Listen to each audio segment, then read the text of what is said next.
Welcome to our channel. Today we how to restore Vercel deployments for your no-code app frontend, detailed guide step by step clearly. To restore Vercel deployments for your no-code app frontend, begin by logging into your Vercel account. Navigate to your project dashboard to locate the specific project you want to restore.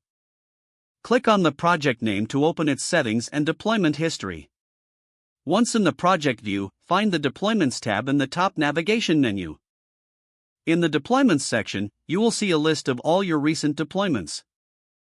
Identify the deployment you wish to restore by reviewing the timestamps and commit messages.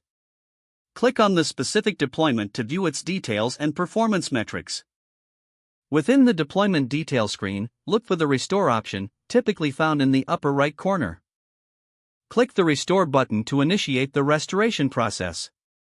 A confirmation dialog may appear, prompting you to confirm the action. Confirm the restoration, and the deployment process will begin. Wait for the restoration to complete. You will receive a notification upon successful restoration. Once complete, navigate to the production URL to verify that the deployment is functioning correctly. If everything appears as expected, your restoration is successful. If issues arise, consult the deployment logs for any errors and troubleshoot accordingly. If the page does not load, refresh the browser or try again in a private or incognito window. Make sure you are using the correct email address, then retype it carefully to avoid small typos. If your password is not accepted, use the reset option and create a new strong password you can remember. Check your spam folder for verification or security emails, then complete any requested confirmation steps.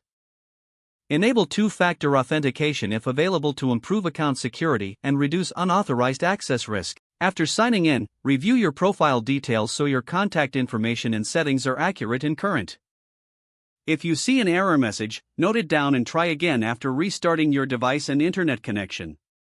Log out when you finish, especially on shared devices, to keep your account and payment information secure. If the page does not load, refresh the browser or try again in a private or incognito window. Make sure you are using the correct email address, then retype it carefully to avoid small typos. If your password is not accepted, use the reset option and create a new strong password you can remember. Check your spam folder for verification or security emails, then complete any requested confirmation steps. Don't forget to like this video and subscribe to our channel for more step-by-step tech guides.